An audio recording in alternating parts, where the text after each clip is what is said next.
الحمد لله وحده، الصلاة والسلام على من لا نبي بعده،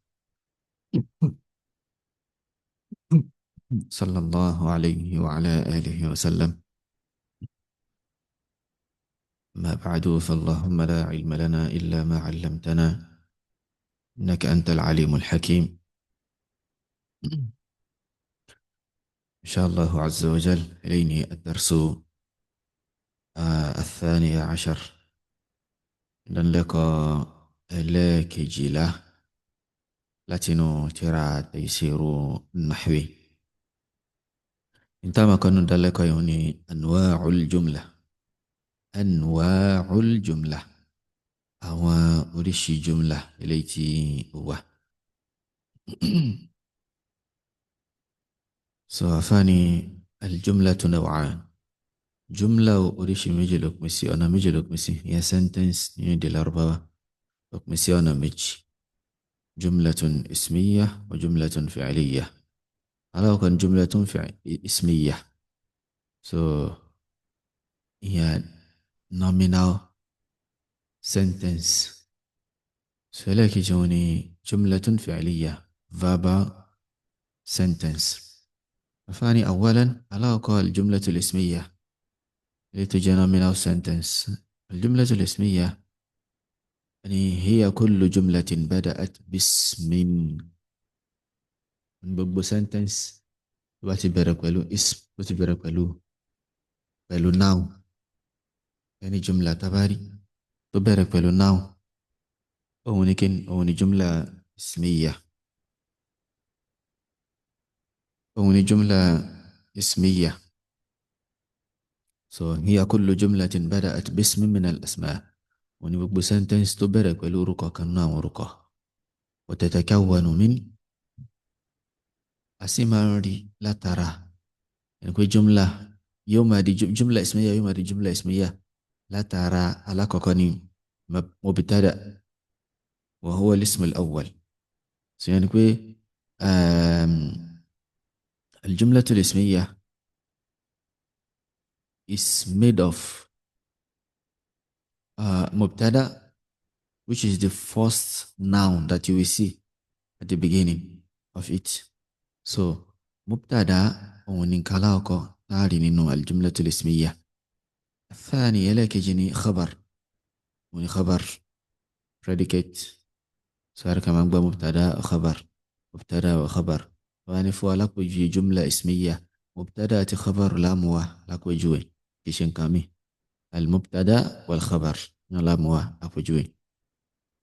So خبر يفيد معنى تاما عن المبتدأ. So خبر تما شانفاني تما تو complete تما فوانيرو اللي توني تما نيبا المبتدأ. أمثلة بجوي الله واحد، الله is one.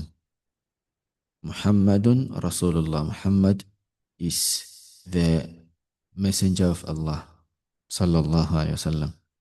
فثاني فالاسم الأول فاسم الله عز وجل هو مبتدأ.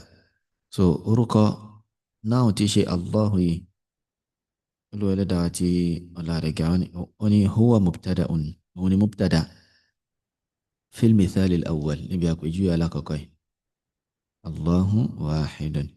So واحد هوني كني الله هوني مبتدأ، هوني مبتدأ. وكلمة واحد، كلمة واحد يقولون واحد هي خبر، هوني خبر، هي خبر عنه، هوني خبر يرو نبارة مفوانيرو نقول الله الله يروي نقول واحد أيها كاسوسون وبمجي وبمجي. So بيشيرنا إليه.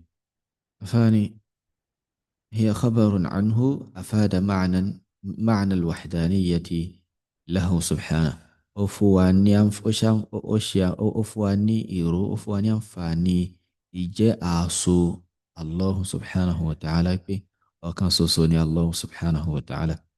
وكلمة محمد قوله محمد هو مبتدأ في المثال الثاني. So òun ni mubtada níbi àpèjúwe ẹlẹ́ẹ̀kejì muhammadun rasulullah. So muhammadi òun ni mubtada níbi àpèjúwe ẹlẹ́ẹ̀kejì. Wa kalimatu rasul gbólóhùn rasul yìí gbólóhùn rasul hiya khabarun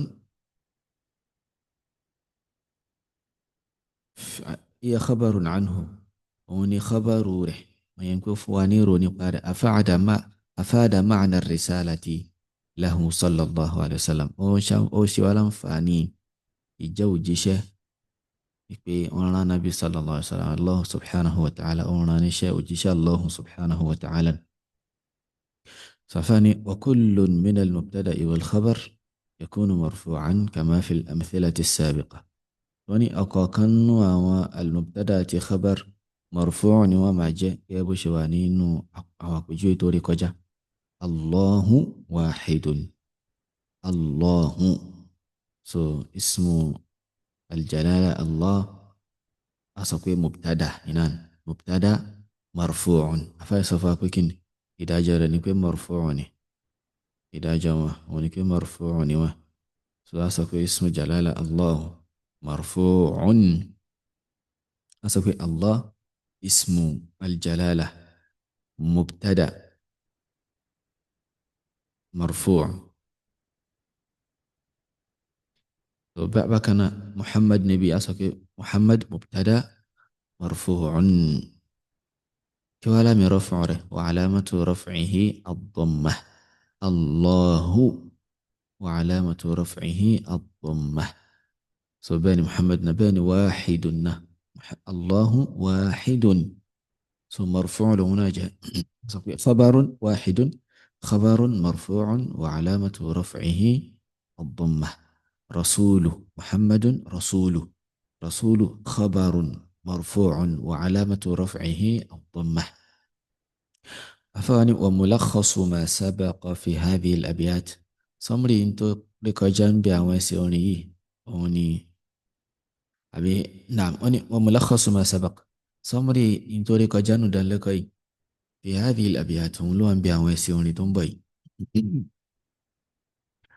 أفاني الجملة العربية اسمية فعلية تبتدي بالاسم اسمية يا قومي مبتدأ وخبر أركانها فاعتبروا كلاهما مرفوع مجرد مسموع الله رب واحد رسوله محمد.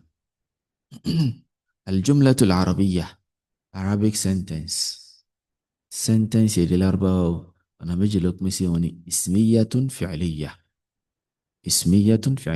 nominal أتي verbal إلي تبرك بلو ناو أتلي تبرك بلو فعل انتبت دي بالاسم تبا في لي برك بلو ركوتي جملة ببرك بلو ناو اسمية يا قومي جملة اسمية نيو هي يامي مبتدأ وخبر يسمى جاء مبتدأ خبر أركانها فاعتبروا أوريقون جملة اسمية وني مبتدأ وخبر أوريقون الجملة الاسمية وني مبتدأ وخبر بيلا رينا إلي تمام بيرك كيني الجملة الاسمية what is it made of لا كيني تمافين فهم الجملة الاسمية أصبح كيني مبتدأ وخبر كلاهما مرفوع ميجي جواني مبتدأ خبر مرفوع مجرد مسموع كاكا لا صلاة انت ما كان مرفوع للي الله رب واحد الله رب واحد الله رب واحد أريك يقول مرفوع مرفوع نعم. رسوله محمد رسوله محمد أريك يقول رفع. الجملة العربية اسمية فعلية تبتدي بالاسم اسمية يا قوم مبتدأ وخبر أركانها فاعتبروا كلاهما مرفوع مجرد مسموع الله رب واحد رسوله محمد صلى الله عليه وعلى آله وسلم. ثاني الأسئلة هو إبيري استخرج الجمل الآتية من العبارة الآتية استغفر الله. استخرج الجمل الاسمية. استخرج الجمل الاسمية من العبارة الآتية وبين المبتدأ من الخبر. يعني مجاده إنه sentences تنبي مجاده àwọn nominal sentence àwọn jumla ismiya nínú ọ̀rọ̀ tó ń bọ̀ yìí kó wá ṣàlàyé èwo ni mubtada èwo ni khabar. wọ́n ní almu'minuna ikhwatun allafa Allahu azza wa jalla bayna qulubihim bil iman. So kí n bá a gé tó bá lè rọrùn. So almu'minuna ikhwatun àwọn mùmínì ọmọ ìyá ni wọ́n. jumla kan lélẹ́yìí. ألف الله عز وجل بين قلوبهم بالإيمان. الله سو ẹ̀mí wọn ó so papọ̀ ó so ọkàn wọn papọ̀ pẹ̀lú ìmánì. والإيمان نور القلب. الإيمان نور القلب. جملة كسرنا. والقلب ملك الأعضاء. القلب ملك الأعضاء. so ẹni ìmánu ìmálẹ̀ ọkàn ni. ọkàn sì ní òun ni ọba gbogbo ara. mo lọ bá gbogbo àwọn oríkèéríkèé ara tó kù. jumla kan ilé ní báyìí. إذا صلح القلب صلح البدن. so jumla kan ṣe rí náà. tí ọkàn bá dá tí ọkàn bá dá ara náà dá. وإذا فسد القلب tí ọkàn bá bàjẹ́ tí ó bá dá tí ọkàn bá bàjẹ́ tí ó bá dá فسد البدن ara náà ṣe kí ni ara náà bàjẹ́ kò ní dá. ẹlẹ́ẹ̀kejì كون 5 جمل اسمية وبين المبتدأ والخبر. يعني كو فورمو 5 nominal sentences. فورمو جملة اسمية مانو وشال عليه والمبتدأ والخبر نبه. لك هاتي مما تحفظ من آيات القرآن الكريم 5 جمل اسمية. هاتي مما تحفظ من آيات القرآن. ونموا نينو إنك تو هانو القرآن. so into itu ana bahan Al-Quran. so umwa ni be 5 jumalin ismiyah. 5 nominal sentence márùn tó bẹ̀rẹ̀ pẹ̀lú noun. so kakra kuriwa kawo nta hanu Al-Quran kawa ko kale pé okay mo han kan báyìí kawa ko ro na pé okay ṣé n tó bẹ̀rẹ̀ aya yìí ṣé ismun ko kale so ṣe de ka ko tẹ̀lé ra wọn. so okay mo aya báyìí ismu ló bẹ̀rẹ̀ rẹ̀ akọkalẹ̀. okay ilé tó tẹ̀lé kìí ṣe ism bí ilé tó tẹ̀lé ismu ló bẹ̀rẹ̀ rẹ̀ akọkalẹ̀. àbátí wa bọ̀ sínú sura mi. naam. so wọ́n ní pé ma'a azwi kulli ayatin li suratiha. pẹ̀lú ká ṣe àfitì gbogbo aya sí sura tó wà. aya tó wà yẹn ó ṣe àfitì rẹ̀ sí sura tó wà. وبين المبتدأ والخبر. وشال عليه اللي تجا مبتدأ اللي تجا خبر نبه. اللي تجا المبتدأ اللي تجا الخبر شال عليه اللي باي مبتدأ ني نينو آية. so بلوني مبتدأ ني بلوني خبر ني. so بيو شرينا ني إلي أنا فان لا تدرس بإذن الله عز وجل. الله تعالى أعلى وأعلم. سبحانك اللهم وبحمدك أشهد أن لا إله إلا أنت أستغفرك وأتوب إليك. والسلام عليكم ورحمة الله وبركاته.